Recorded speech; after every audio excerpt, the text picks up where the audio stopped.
2월 25일 미국 시장에 갑자기 공포가 쫙 깔렸는데요. 오늘 바로 그 얘기를 좀 해보려고 합니다. 시장이 왜 이렇게 갑자기 얼어붙었는지 그 이유를 지금부터 하나하나 짚어볼게요. 자, 이 질문부터 한번 시작해 볼까요? 최근에 나온 데이터 하나가 있는데 이게 우리한테 아주 좀 안 좋은 기억을 떠오르게 하거든요.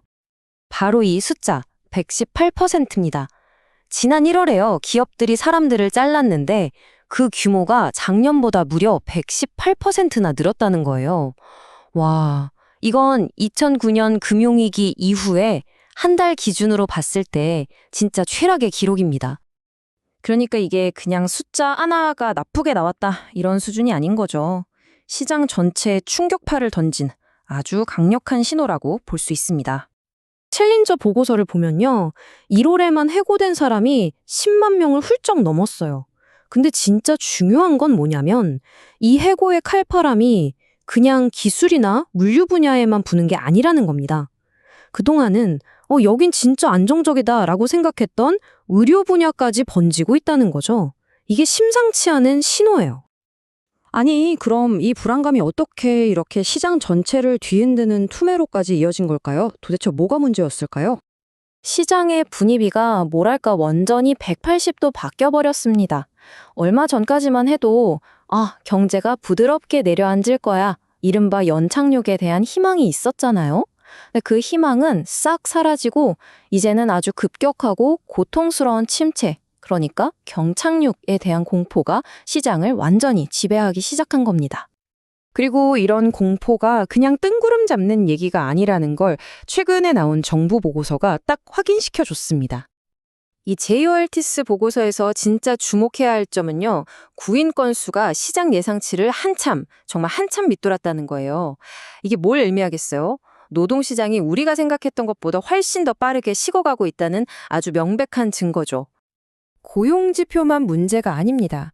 우리가 흔히 경기 침체의 신호탄으로 보는 다른 지표들 있잖아요. 국채금리 변동성이라든지 소비가 확 줄어들 거라는 걱정이라든지 이런 전통적인 경고 등에도 전부 빨간불이 들어온 상황입니다. QQQ 지수도 지금 아슬아슬하게 지지선을 시험하고 있고요. 근데 진짜 투자자들을 오싹하게 만드는 건 따로 있습니다.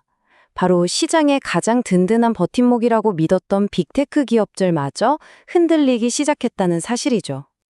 아마 많은 분들이 이렇게 생각하실 거예요. 아니, AI는 이제 대세고 막을 수 없다면서? 근데 왜 내 기술주들은 털어지는 거야? 딱 이 질문이죠. 모두가 사랑했던 그 AI 관련주들이 갑자기 너무 약해 보이기 시작한 겁니다. 자, 구글을 한번 볼까요? 실적은 정말 잘 나왔거든요. 근데 시장 반응은 어땠을까요? 주가가 4% 넘게 빠졌습니다. 왜냐? 앞으로 AI 기술 전쟁에 쏟아부어야 할 돈이 어마어마할 거고 그게 결국 미래 수익을 갉아먹을 거라는 공포. 이 공포를 실적만으로는 잠재울 수가 없었던 거죠. AI 칩의 황제, 엔비디아도 예외는 아닙니다. AI 칩 만드는 데 필요한 메모리가 부족해서 무려 30년 만에 처음으로 새로운 게이밍 칩 출시를 미뤘어요. 이건 엔비디아의 핵심 사업에 문제가 생겼다는 아주 분명한 신호입니다. 그리고 이 문제는요, 우리 눈에 잘 보이지는 않지만 금융 시스템의 아주 중요한 한 축인 사모 신용시장으로까지 번지고 있습니다. 이 사모 신용시장의 대표주자들이 줄줄이 휘청이고 있어요.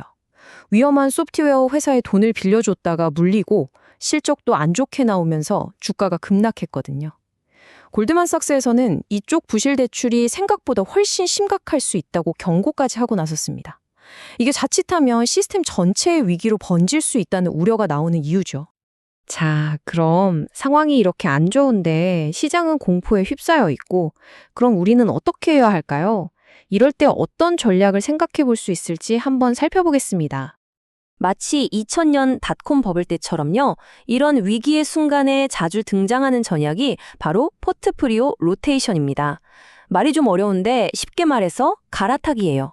미래 성장성만 보고 투자했던 주식에서 지금 당장 안정적이고 실질적인 가치를 보여주는 주식으로 초점을 옮기는 거죠.